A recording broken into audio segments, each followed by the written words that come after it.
Welcome back to the Magnetica podcast. I'm your host, Cole, and as always, I'm here with my co-host, Jason. And today we have an interesting episode. We're going to have more energy this week. Our energy was down last week. It was down. It was down. We got Gator transfer portal talk, who I want to bring in from the transfer portal. But a little bit of Bucs talk and a little bit of Mets talk. So let's get into it. What do you want to start with today? Let's start with the Mets because you are a lot more knowledgeable than me when it comes to all these players. And I just wanted to get your take on several things when it comes to the Mets. How do you feel?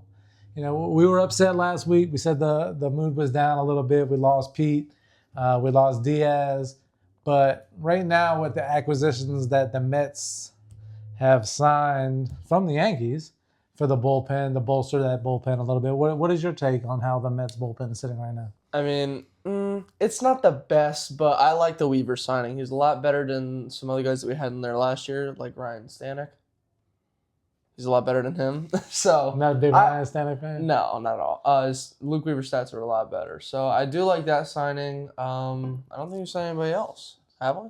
Oh, well, Jorge Polanco. Yeah. Well, no. I was thinking pitchers. The other reliever was from the Yankees too, right? Devin Williams. But we talked about him a little bit already. Yeah. But with Devin Williams and Weaver, so we lost Diaz. I don't even the other guys we lost in the bullpen. They ain't really that important to me. So you think they're moving in the right direction when it comes to the bullpen? I think it's a start. I don't think it's over yet. I think some more additions need to be made to the bullpen because our bullpen is looking lackluster without the big guy at the end of the rotation. So I think there's a lot more moves to be made.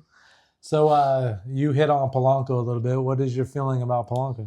I've always liked Polanco as a player, a good switch hitting bat with a little bit of pop. He had 26 bombs last year, so that's good. He can play first. He can play almost anywhere in the infield. He could DH for us. I mean, if he could play first and step into that role, that'd be great. So you said this to me because I texted Cole when I saw it. He had already seen it. And we were talking about where Polanco was going to play. And Cole said Polanco was going to play first. So, you know, I did a little deep dive into Polanco because I didn't know much about him. I saw his offensive stats, and I was kind of excited about that. He looks like a good offensive ball player.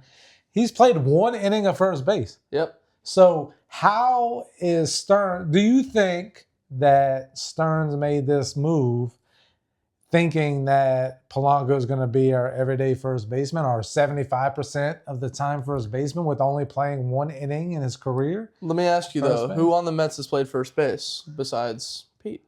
Over the past 7 years. I mean, Vientos, I feel like has played a little in the minors to get ready. He's played a little bit in the majors as well. I mean, when you talk about run prevention and you talk about defense, I'm having a hard time feeling like this is going to be our first baseman. As a utility type infielder, even including first base, but predominantly being our DH in 2026, I think Polanco is a good fit and a good sign. But I'm having a hard time believing that we're going to bring him in right now to be our first baseman. If run prevention and defense was everything, how do you sign a Polanco to be your first baseman and not bring Pete back? You know? I 100% agree. I like the signing offensively. Defensively, I think it's easier to teach a player defense than it is offense. Okay. In this league. So I feel like him learning first base and getting acclimated with that position is not necessarily a bad thing. I think it'll be good for the long run. Okay. Because let's be honest, we don't really got any good defensive first baseman on this team. We gave the Mets a hard time last week, and we're Mets fans, and we're going to do that. We're going to be critical. But I want to get into something right now on maybe wrapping up the baseball segment of this episode. New York Yankee fans. How do you feel right now? What do you think the chances of the Mets signing Bellinger is? I'd say we're probably definitely in the mix. I've heard Stearns has very well interest in Bellinger, so I don't know. As he should. Maybe like 50%. Maybe that's a little high, but I think we have a pretty good chance of signing him. I'm not going to go over more than say like 60, 70%, but I say we have a pretty good chance to sign him. So Cole's 18 years old. He doesn't know the Yankees like I know the Yankees. I know it to an extent. Back in the day, there was no chance of the Mets ever getting a player that the Yankees were interested in. Oh, yeah, that's... You know what I mean? Yeah. Like, it's the closest thing I can explain it to is kind of what the Dodgers are now. You know what I mean? Like, the Dodgers are just spending money like it ain't nothing. We get whoever we want, and that was kind of that. But can the Yankees organization withstand the Mets signing Bellinger right now? Because last year we took Soto from you guys, and if this year the Mets turn around and sign Bellinger, the two relievers, but there's still two Yankees that are coming over to the Mets. So can the Yankees and is it Hal Steinbrenner? Can they... Steinbrenner? George Steinbrenner, the owner. Oh, yeah. Hal is the son. I thought you were talking about like a player. No. Can the Yankees and their fan base recover if the Mets and Stearns go out and pull Bellinger? Now, Bellinger isn't from because I've been trying to do a little research because I know you're way more knowledgeable than me when it comes to these players. This is a good... He seems to fit the Yankees better than the Mets. It seems like the Yankees need this guy more than the Mets need him. I could agree with that. But how can you let the guy that's hitting behind Aaron Judge walk to the crosstown rival, New York Mets, for the second time, and probably get behind Soto, who the Mets stole from you the year prior? Can the Yankees... You got friends that are Yankees fans. Can they handle this type of... it's not the Yankees of old. That's all I got to say. I mean... Like it was with Soto last year. Obviously, they were hurt, as they should be. But, like, they're just going to brush off their shoulder like, oh, we didn't need Bellinger anyway. That's what they're going to say. Because they didn't win anything with him this past year. And that's understandable. But I think it's going to really hurt their team because, like you said, he does fit their mold more than he fits our mold. He fits ours, too. I'm not saying he doesn't, but I think that a lot of his... Not a lot of his stats, but I think his offensive stats might be a little inflated from Yankee Stadium. What I like... I'm not saying he's a bad player by any means. I'm just saying I feel like a player goes to New York or the Bronx, and they are a little bit better offensively. What I like about the Bellinger signing, if the Mets were to sign him, is he could play first. He could play the outfield positions. He could DH. He's very versatile. He's a gritty player. We know he can play in New York. He can hit behind Soto, give some protection in the lineup. Two lefties, I don't know how that works too much, but I like it for the Mets. I hope they do sign him, but it's got to be Steinbrenner, Hal Steinbrenner. You can't let this happen. I'm not a Yankees guy. I don't like the Yankees. I don't root against them. I don't hate them like I do the Seminoles when it comes to college football, but I don't know how in the world this could happen where the Mets take Soto. The following year, they take Bellinger. It just can't hapen. Yeah, that'd be funny though. So let's how you feel about the Gators? We're going to a little college football talk because, of course, if you've been following the podcast for years, you know that the audio version, you know that we are huge Florida Gator fans. We got a new defensive coordinator. We touched on that in the last episode. I'm very excited for this upcoming season. The Kentucky defensive coordinator. But how do you feel about the new offensive coordinator from Georgia Tech? He's from Georgia Tech? Yeah. Frank. Oh, I forget his name. Well, I mean... He's from Georgia Tech. Though. Georgia Tech's offense was very good this year. But I don't know. Without Haynes King, I feel like they're not going to be as good. And without their offense coordinator, really not going to be that good. But I think it's a good signing. You know, I don't really know much about Georgia Tech. I don't really know much about him. But I'm going to say it's a good sign. Yeah, I'm doing a little research. So the first time I ever heard of this guy was when Georgia Tech was playing Florida State a couple of years ago in Ireland. Mm-hmm. And Georgia Tech that was last year, right? It was the year before, I believe. Maybe No, not this past year, but the year before. Yeah. So they played Florida State and beat Florida State. And there was a lot of shifting and movement amongst the offense, and that's something as Gator fans watching a Billy Napier offense the last couple of years and seeing all this shifting and motion and everything, I'm not a big fan of, but I'm also knowledgeable enough to know that if you shift for a reason, that's a good thing.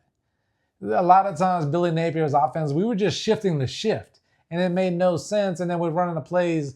I like the fact that this offensive coordinator has a game plan. I'm not saying he invented the wheel here, but he definitely has a good offense, good motions, looking for the mix matches in the defense, and going to put our players in a good position. And I feel like with this hire with the coach, bringing in, we touched on it last time, bringing in a defensive coordinator, bringing in an offensive coordinator is what Billy Napier didn't do. Mm-hmm. So I'm all on board. I'm just to the point I said to Donna this morning, I'm so upset with college football because I look at a player like, what's our running back's name? Jaden Ball. And you got 1,000 back, running back, 1,000 yards, whatever. Last time we seen a running back like this in a Gator uniform was probably Emmitt Smith. Yeah. Okay, go back that far. And now Ohio State, Notre Dame, Texas, Georgia. That's 4 of the schools. What really more is there than those 4 schools are coming after him? And I just don't like that. And our running back coach went to Texas as well. So my best guess is going to go to Texas. But be careful what you do because how did it work out for Etienne?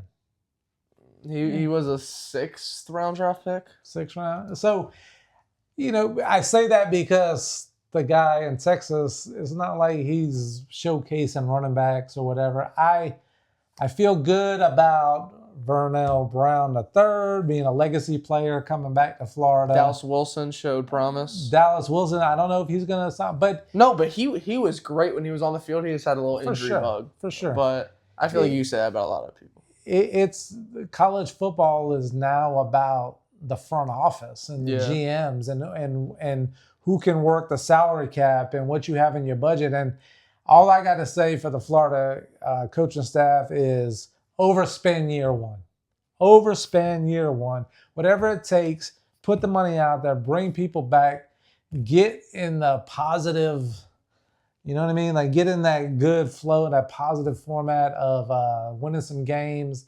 And then year 2, 3, see what's going to happen. Because really with the running back situation, it's a 1-year thing anyway. Yeah. He's going to go to the NFL. He's that good of a player. Yeah. So I hope he comes back. He said he already plans to enter the transfer portal today. He said that today. So, but that might not be 100% true. But the other side of that is running back is a devalued position. It is. Really, because in college football, running backs mean a lot more than the NFL. Mm-hmm. It's no doubt that's true. But now I feel like any school can just revamp their lineup with some bags that they're giving out to players, whether it be through the transfer portal or bringing in some high-level star recruits as high school freshmen. There's so many different schools. Yeah. So the transfer portal's much larger than free agency in the NFL. Yeah. So there's more places to go, more players to get. Do you like? You've been around college football long enough with me as a young buck. I don't know that you really got into like holding on to, Jordan's a sophomore. We got him for 2 more years. Yeah. That part of it where I'm like, it's killing me right now because everybody wants our best player. And I can't blame them. Yeah. I want everybody else's best player too. So that's what we got. DJ Lagway, we wish you luck. Your mechanics, everything suck.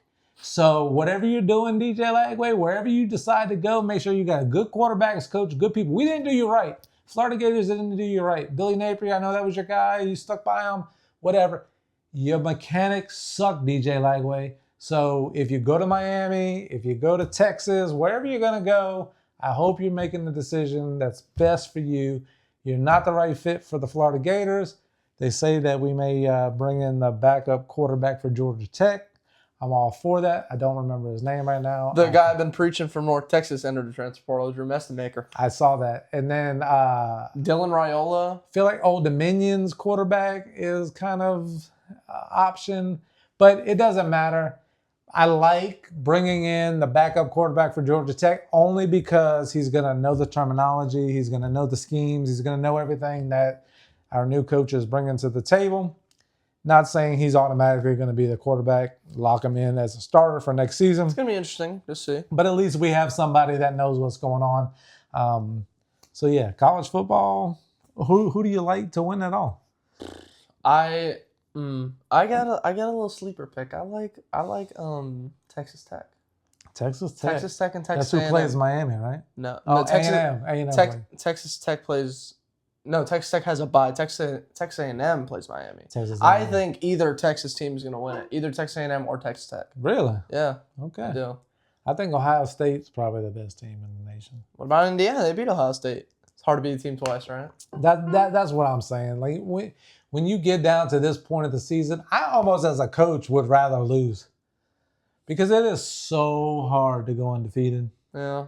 It's so hard, not only to go undefeated, but go undefeated in the regular season and then make the playoff run undefeated. Yeah. It's so hard to do. That's so insane. You lose the game. Especially a team like Indiana, who hasn't been good for so long. Yeah. But that just goes to show you what college football is now. Yeah. A team like Indiana, next year it could be Purdue. It's good. I don't know about that. But look, you said last episode we're probably heading towards a lockout in MLB, right? Oh, 100%. If the Dodgers keep doing, 100%. If the Dodgers keep doing what they're doing, I know they put a salary cap into place. Don't ask us to break down what the salary cap is in college football because I don't totally understand it. I have an actual job. I didn't research everything, but there is something there in place. But when you got team, eventually it's going to get to a point where it's the have and the have-nots. Like say Mark Cuban, right? Mm-hmm. Old Mavericks owner, billionaire. I think he went to Indiana. Hell, that may be why Indiana is doing so good.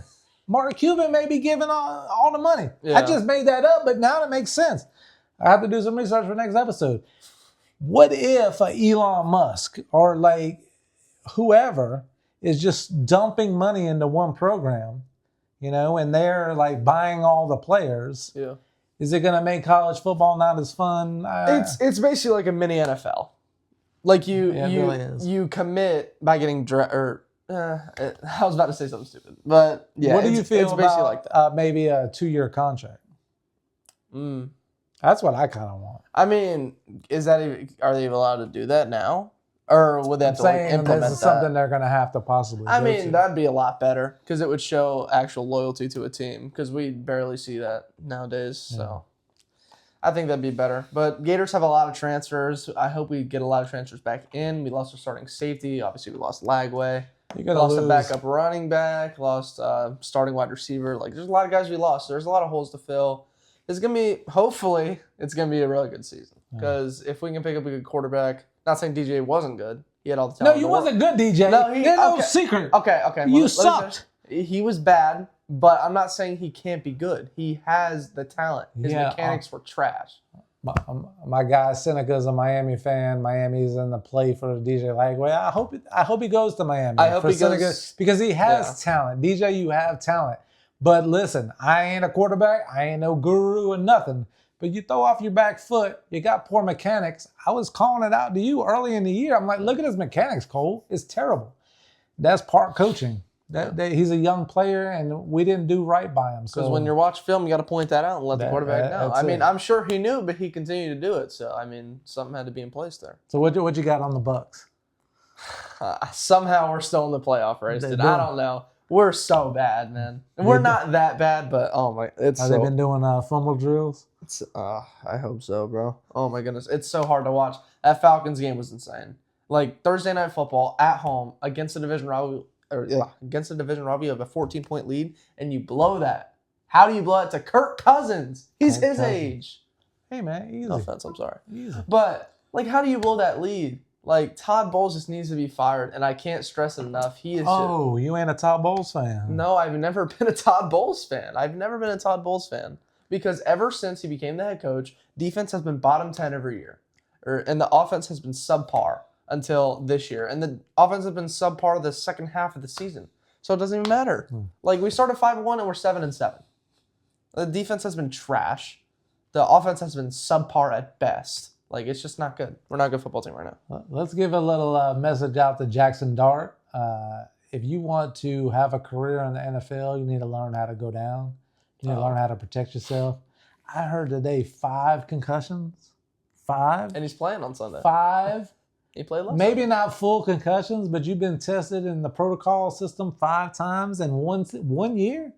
And it's not like you're Tua coming out of Alabama where you had it in college too. Hey, poor Tua, man. No, He's had a really bad season. He just got benched for Quinn Ewers, man. Poor guy. Tua retire, man. He might be retire. done in Miami. He Tua, might be done go in the into NFL. coaching, do something else. But Jackson Dart, you need to limit the amount of hits that you're taking. The Giants, you got to do a better job of protecting them.